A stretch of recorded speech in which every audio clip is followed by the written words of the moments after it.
ये क्लास बाबू political science का अंतिम क्लास है, क्योंकि आप लोग को बताता हूँ इसके बाद आप लोग को पॉलिटी का कोई भी क्लास नहीं मिलेगा। आप लोग के लिए बाबू यहाँ पे मैं पॉलिटिकल साइंस के कुछ ऐसे इंपॉर्टेंट सवाल को शामिल किया हूँ जो बोर्ड एग्जाम में आप लोग को 100% देखने के लिए मिलेगा। आप लोग को बताता हूँ यहाँ पे मैं कुछ ऐसे सवाल को शामिल किया हूँ ना, वो एग्जाम में बार बार पूछे जाते हैं, रिपीट किए जाते हैं, और ये बुक का सबसे टॉप और इम्पोर्टेंट सवाल है। अगर आप लोग ये सारे सवाल को कर लेते हैं तो पॉलिटिकल साइंस में आप लोग को कोई भी दिक्कत एग्जाम में नहीं होने वाला है। बस ये अंतिम क्लास को कर लीजिए और एग्जाम में जाइए और देखिए यहाँ से कितने सवाल आप लोग को वहां नजर आते हैं। तो इस क्लास को मिस नहीं कीजिएगा, इस क्लास को बाबू अंत तक कीजिएगा और सारे सवाल को खुद से करने का कोशिश कीजिएगा। तो चलिए ज्यादा वक्त नहीं लेंगे और करते हैं इस क्लास को शुरू और करते हैं ये सारे इंपॉर्टेंट सवाल को। पॉलिटिकल साइंस का पहला नंबर सवाल को देखिएगा, और जब भी मेरे क्लास को करना बैठिए आप लोग बाबू तो पेन और पेपर लेकर बैठ जाइए और सारे सवाल को खुद से कीजिए, तभी पता चल जाएगा कि आप लोग का तैयारी कितना बेहतर है। तो सारे सवाल को खुद से करने का कोशिश कीजिए, क्योंकि एग्जाम नजदीक है, अपने आप को भी देखना बहुत जरूरी है। ठीक है, तो चलिएगा यहाँ पे बताइएगा पहला नंबर सवाल दिया गया है। कह रहे हैं यहाँ पे पहला नंबर सवाल, भारतीय संविधान को कब लागू किया गया था? भारतीय संविधान जो लागू किया गया था ये कब लागू किया गया था, ये सवाल कर रहा है। इंपॉर्टेंट सवाल है, एग्जाम में भी काफी बार पूछे भी गए हैं।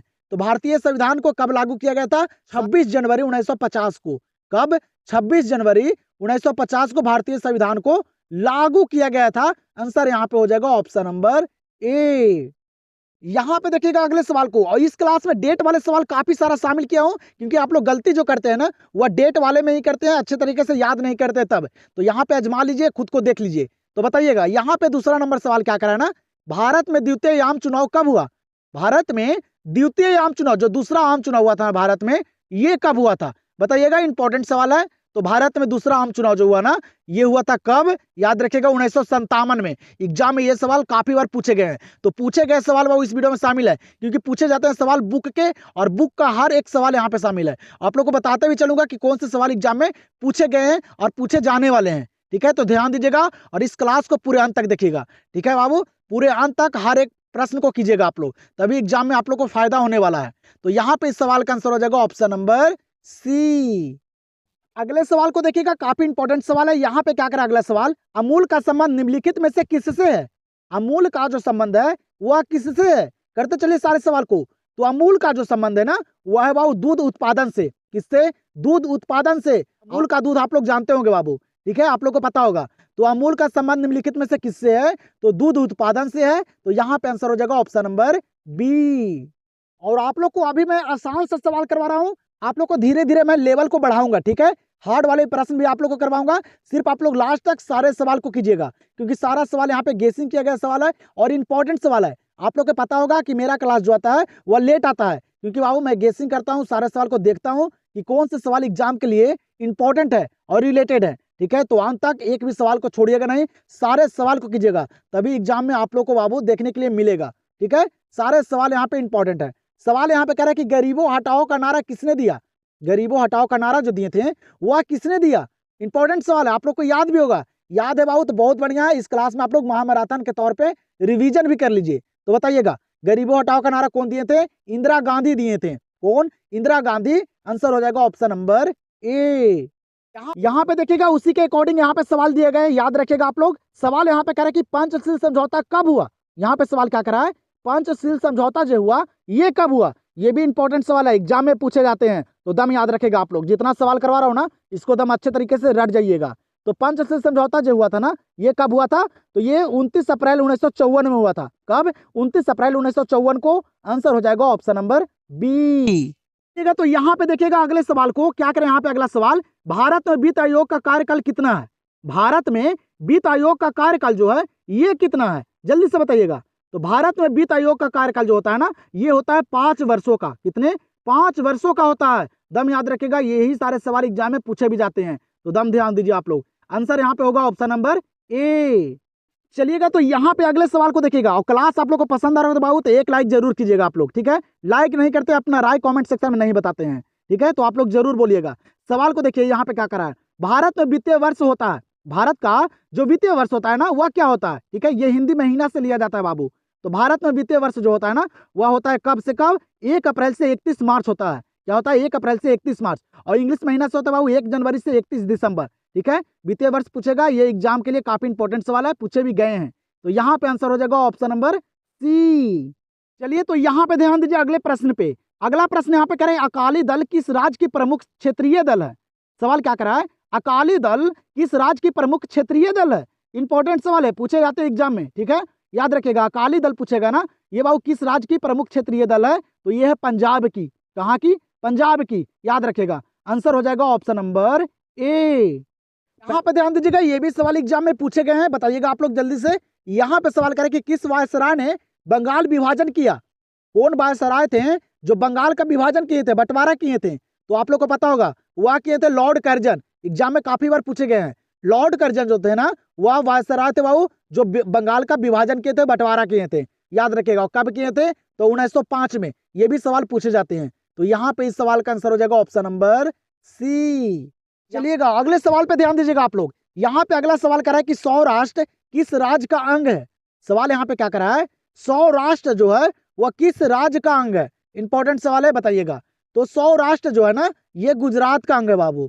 कहाँ का? गुजरात का, याद रखेगा। आंसर यहाँ पे हो जाएगा ऑप्शन नंबर डी। यहाँ पे भी ध्यान दीजिएगा, ये भी सवाल को आप लोग याद कर लीजिएगा, एग्जाम में देखने के लिए मिलेगा, क्योंकि बाबू पार्टी से काफी सारे और चुनाव से सवाल पूछे जाते हैं, ठीक है, तो दम याद रखेगा। सवाल यहाँ पे करें, 1977 के आम चुनाव के बाद किस पार्टी की सरकार बनी? 1977 में जो आम चुनाव हुआ था ना, उसके बाद किस पार्टी की सरकार बनी थी? आप लोग को पता होगा 1977 में जो पार्टी बनी थी ना, वह कौन सी पार्टी? तो वह बनी थी जनता पार्टी। कौन सी पार्टी? जनता पार्टी, बीजेपी। आप लोग को पता होगा। तो आंसर यहाँ पे हो जाएगा ऑप्शन नंबर ए। चलिएगा तो यहाँ पे ध्यान दीजिएगा, ये भी सवाल बाबू एग्जाम में पूछे गए हैं। सवाल यहाँ पे कह रहे हैं कि सर्वोच्च न्यायालय के न्यायाधीश की नियुक्ति कौन करता है? सर्वोच्च न्यायालय के न्यायाधीश की नियुक्ति जो करता है वह कौन करता है? इंपॉर्टेंट सवाल है, याद रखेगा आप लोग। तो सर्वोच्च न्यायालय के न्यायाधीश की जो नियुक्ति करते हैं ना, वह करते हैं कौन? तो राष्ट्रपति करते हैं। कौन? राष्ट्रपति, याद रखेगा। काफी इंपॉर्टेंट सवाल है, आंसर यहाँ पे हो जाएगा ऑप्शन नंबर सी। सवाल पे ध्यान दीजिएगा, काफी इंपॉर्टेंट सवाल है। सवाल यहाँ पे करे कि शीत युद्ध की समाप्ति किस घटना के बाद माना जाता है? शीत युद्ध की समाप्ति जो माना जाता है वह किस घटना के बाद माना जाता है? इंपॉर्टेंट सवाल है, याद रखेगा आप लोग। तो शीत युद्ध की जो समाप्ति मानी जाती है ना, वह किस घटना के बाद मानी जाती है? याद रखेगा, सोवियत संघ के विघटन के बाद। कब? सोवियत संघ के विघटन के बाद शीत युद्ध की समाप्ति मानी जाती है। तो यहाँ पे आंसर हो जाएगा ऑप्शन नंबर बी। और आप लोग लास्ट में अपना स्कोर जरूर बताइएगा कि आप लोग जो है वो कितने सवाल को सही किए हैं, ठीक है, बताइएगा। यहाँ पे काफी इंपॉर्टेंट सवाल दिए गए हैं, कह रहा है कि धर्मनिरपेक्षता का अर्थ है, और इस लेवल के सवाल एग्जाम में पूछे जाते हैं। जितना भी सवाल यहाँ पे करवा रहा हूँ ना, इसी लेवल के सवाल एग्जाम में पूछे जाते हैं, ठीक है, ज्यादा हार्ड लेवल के सवाल नहीं पूछे जाते हैं। तो अच्छे तरह से बाबू आप लोग कंप्लीट कर लीजिएगा, 1 से 2 बार देखकर इस क्लास को। बताइएगा धर्मनिरपेक्षता का अर्थ क्या है? तो धर्मनिरपेक्षता का जो अर्थ होता है ना, वह होता है सभी धर्मों का समान आदर। क्या होता है? सभी धर्मों का समान आदर करना, ये होता है धर्मनिरपेक्षता का अर्थ। आंसर हो जाएगा ऑप्शन नंबर सी। और अभी जो सवाल करवा रहा हूं ये सारे आसान लेवल का सवाल है, ठीक है, करते चलिएगा आप लोग। यहाँ पे सवाल करें कि बजट का संबंध किस पक्ष के साथ है? बजट का जो संबंध है वह किस पक्ष के साथ है? याद रखेगा, आय एवं व्यय के साथ। किसके साथ? आय एवं व्यय के साथ बजट का संबंध है। आंसर हो जाएगा ऑप्शन नंबर सी। चलिएगा बाबू, तो यहाँ पे ध्यान दीजिएगा अगले प्रश्न पे। बताइएगा, यहाँ पे सवाल करें कि द्वितीय पंचवर्षीय योजना का कार्यकाल क्या था? बाबू पंचवर्षीय योजना से एग्जाम में सवाल पूछे जाते हैं, तो बताइएगा जल्दी से। दूसरा पंचवर्षीय योजना जो हुआ था ना, वह बाबू कब हुआ था? कब से कब तक चला था? तो याद रखेगा, दूसरा पंचवर्षीय योजना जो हुआ था ना, ये 1956 से 1961 तक चला था। कब से? 1956 से 1961 तक बाबू द्वितीय पंचवर्षीय योजना का कार्यकाल था, तो दम याद रखेगा। और प्रथम पंचवर्षीय योजना सबसे ज्यादा एग्जाम में पूछे जाते हैं, तो वह हुआ था 1951 से 1956। ये भी याद रखेगा प्रथम पंचवर्षीय योजना को, क्योंकि एग्जाम में पूछे जाते हैं बाबू, काफी बार पूछे भी गए हैं। तो यहाँ पे इस सवाल का आंसर हो जाएगा ऑप्शन नंबर बी। चलिएगा तो अगले सवाल को देखिएगा। यहाँ पे अगला सवाल करें कि राष्ट्रीय विकास परिषद का अध्यक्ष कौन है? आप लोग एकदम सारे प्रश्न को मेरे साथ करते चलिए बाबू, ठीक है, लास्ट में अपना स्कोर भी बताइएगा। ये आप लोग के लिए बोलता हूँ कि फायदा होगा आप लोग को। क्या फायदा होगा बाबू यहाँ पे अपने से करने से? कि जो सवाल याद नहीं होंगे ना, वो भी बाबू गलती करने से याद हो जाएगा, क्योंकि गलती करने से ही सीख मिलता है। तो आप लोग कीजिए, जितना गलती करना है अभी ही कर लीजिए, एग्जाम में नहीं कीजिएगा, ठीक है। यहाँ पे सवाल करें कि राष्ट्रीय विकास परिषद का अध्यक्ष जो है वह कौन है? याद रखेगा, प्रधानमंत्री, ठीक है। कौन है? प्रधानमंत्री है। आंसर हो जाएगा ऑप्शन नंबर सी। अगला सवाल यहाँ पे देखिएगा, क्या करें अगला सवाल कि पृथ्वी के चारों ओर जैव सक्रियता का पतला आवरण क्या कहलाता है। सवाल यहाँ पे क्या करें कि पृथ्वी के चारों ओर बाबू जैव सक्रियता का पतला आवरण जो कहलाता है ये क्या कहलाता है। इंपॉर्टेंट सवाल है, इसको भी याद रखिएगा बाबू, एग्जाम में पूछे जाते हैं। जो सवाल याद नहीं है उसको रट जाइएगा, यही मौका है, क्योंकि आप लोग को भी पता नहीं है कि कौन सा सवाल एग्जाम में पूछे जा सकते हैं। तो हर एक सवाल इंपॉर्टेंट है, तो हर एक सवाल पे ध्यान देना पड़ेगा। बताइएगा, पृथ्वी के चारों ओर जैव सक्रियता का पतला आवरण जो कहलाता है ये क्या कहलाता है। याद रखेगा बाबू, जैव मंडल कहलाता है। क्या कहलाता है? जैव मंडल। आंसर हो जाएगा ऑप्शन नंबर सी। चलिए तो यहाँ पे बताइए इस सवाल का आंसर। सवाल करें कि मानव अधिकार दिवस कब मनाया जाता है।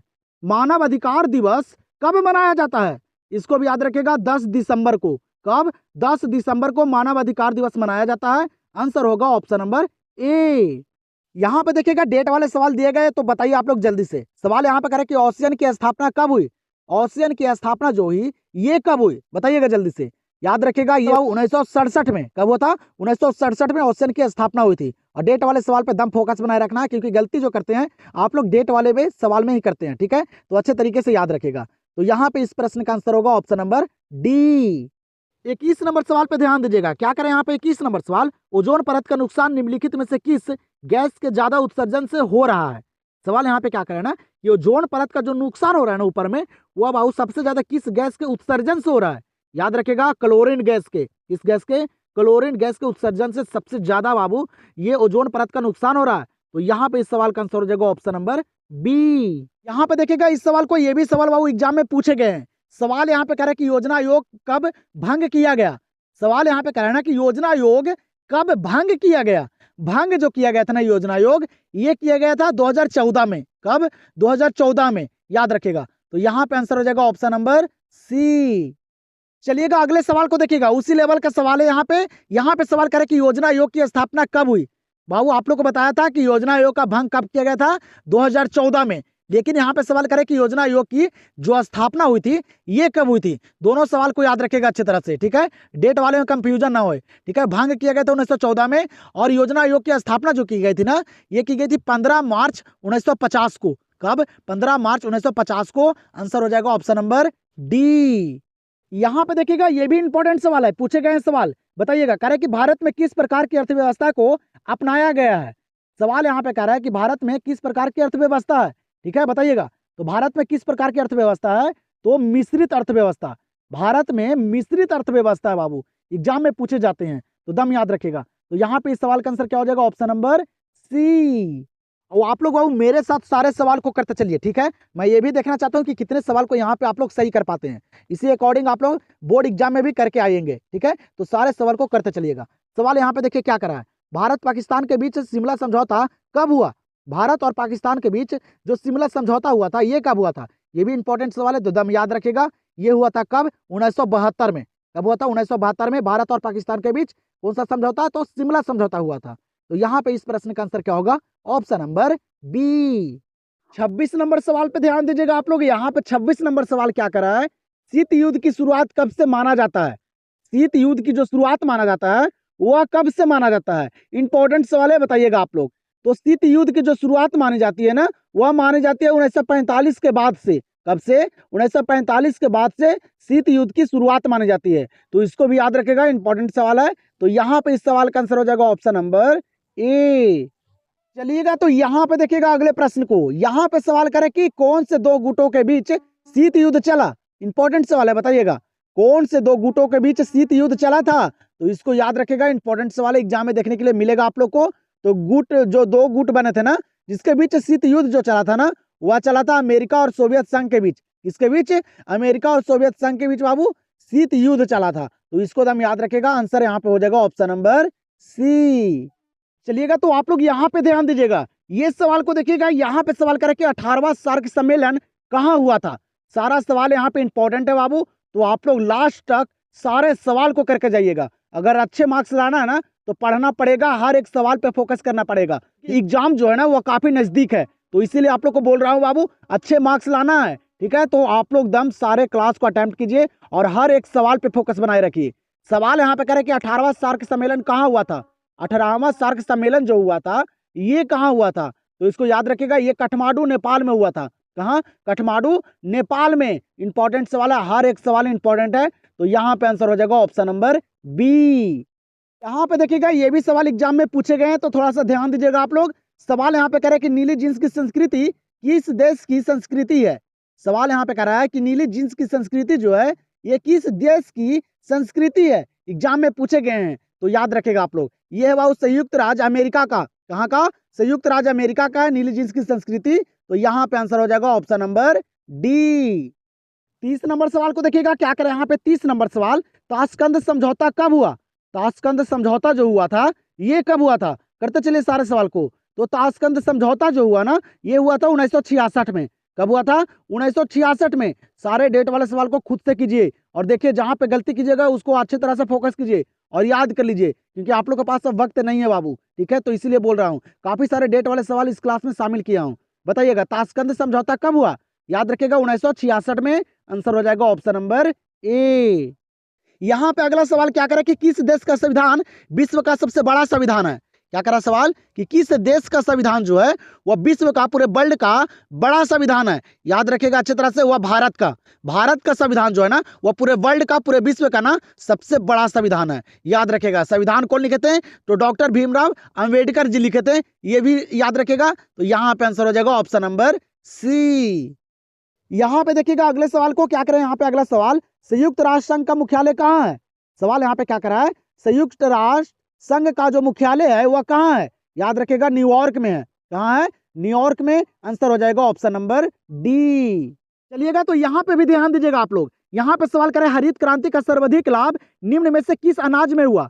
हरित क्रांति का सर्वाधिक लाभ जो हुआ था वह निम्न में से यहाँ पे बाबू किस अनाज में हुआ था? इसको भी याद रखिएगा, गेहूं में। इसमें गेहूं में अधिक लाभ हुआ था बाबू हरित क्रांति का। इस सवाल का आंसर होगा ऑप्शन नंबर डी। सारे सवाल को इतना फास्ट इसलिए करवा रहा हूं कि कम समय में सारे सवाल को कंप्लीट करवा दूं, क्योंकि काफी सारे बच्चे का कमेंट आया था बाबू पॉलिटिकल साइंस के लेकर। जो सवाल इंपॉर्टेंट है उसी सवाल को यहाँ पे मैं शामिल किया हूँ, तो अंत तक देखिए और सारे सवाल को करके जाइए। देखिए यहाँ पे सवाल क्या करना है कि भारत में राष्ट्रपति पद के उम्मीदवार की न्यूनतम आयु क्या है?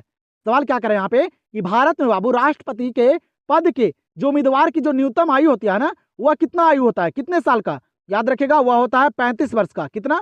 35 वर्ष का। इंपॉर्टेंट सवाल है। यहाँ पे इस प्रश्न का आंसर होगा ऑप्शन नंबर बी। यहाँ पे देखिएगा काफी आसान सा सवाल है, लेकिन आप लोग को याद भी होगा यह सवाल, ठीक है? आप लोग को याद भी होगा, ये भी सवाल एग्जाम में काफी बार पूछे गए हैं।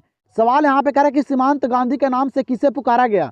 सीमांत गांधी के नाम से किसे पुकारा गया? बताइएगा आप लोग। तो सीमांत गांधी के नाम से जो पुकारा गया है ना, वह खान अब्दुल गफार खां को। किनको? खान अब्दुल गफार खां को सीमांत गांधी के नाम से पुकारा गया है। एग्जाम में पूछे गए हैं। यहाँ पे आंसर हो जाएगा ऑप्शन नंबर सी। और फाइनल बोर्ड एग्जाम में वो जो सवाल पूछे जाते हैं ना, वो सारे बुक का पूछे जाते हैं। तो वही बाबू यहाँ पे जितना भी सवाल है सारे बुक का और हर चैप्टर का निचोड़ सवाल है, तो लास्ट तक कीजिएगा आप लोग। सवाल यहाँ पे कह रहे हैं कि भारत में कितने प्रतिशत लोगों की निर्भरता कृषि पर है? सवाल क्या कर रहा है कि भारत में कितने प्रतिशत जो लोग हैं ना वह कृषि पर निर्भर है? ठीक है, बताइएगा। बताइएगा, याद रखेगा 70%। कितने प्रतिशत लोग? 70% लोग जो है ना वह कृषि पे आश्रित है बाबू, ठीक है, निर्भर करते हैं। तो आंसर यहाँ पे हो जाएगा ऑप्शन नंबर ए। अगले सवाल पे ध्यान दीजिएगा। यहाँ पे क्या करा अगला सवाल कि भारत में नई आर्थिक नीति कब से लागू हुआ? भारत में नई आर्थिक नीति कब से लागू हुआ? ठीक है, और आप लोग को बताता हूं, जो आप लोग को 3 फरवरी का पॉलिटिकल का एग्जाम है ना बाबू, अच्छे तरीके से ये क्लास को कर लीजिए और यहाँ पे सारे सवाल को भी करके देख लीजिए कि मैं यहाँ पे कितने सवाल को कर पाता हूँ। इसी के अकॉर्डिंग आप लोग को एग्जाम में भी सवाल देखने के लिए मिलेगा और वहां भी आप लोग इसी तरह से करके आएंगे। ठीक है, तो ध्यान दीजिएगा। सवाल यहाँ पे कह रहे कि भारत में नई आर्थिक नीति कब से लागू हुआ? याद रखेगा 1991 में। और डेट वाले सवाल इतना सारा मैं इसलिए यहाँ पे करवा रहा हूँ कि गलती आप लोग वहां ना करें, जितना गलती करना है यहाँ पे कर लीजिए। ठीक है, तो यहाँ पे इस सवाल का आंसर होगा ऑप्शन नंबर सी। चलिएगा तो अगले सवाल को देखिएगा। यहाँ पे क्या करें, यहाँ पे अगला सवाल, अंतरराष्ट्रीय न्यायालय का मुख्यालय कहाँ है? अंतरराष्ट्रीय न्यायालय का मुख्यालय कहाँ है? याद रखिएगा द हेग में। कहाँ? द हेग में। दम याद रखिएगा, रट जाइए सारे सवाल को। आंसर यहाँ पे होगा ऑप्शन नंबर डी। चलिए तो यहाँ पे बताइए इस सवाल का आंसर। सवाल यहाँ पे कह रहे कि पंचशील समझौता किन 2 देशों के बीच हुआ? बताइएगा, पंचशील समझौता किन 2 देशों के बीच हुआ? याद रखिएगा भारत और चीन के बीच। किसके बीच? भारत और चीन के बीच हुआ था। आंसर हो जाएगा ऑप्शन नंबर सी। 40 नंबर सवाल को देखिएगा। यहाँ पे क्या करा है, 40 नंबर सवाल काफी महत्वपूर्ण सवाल है।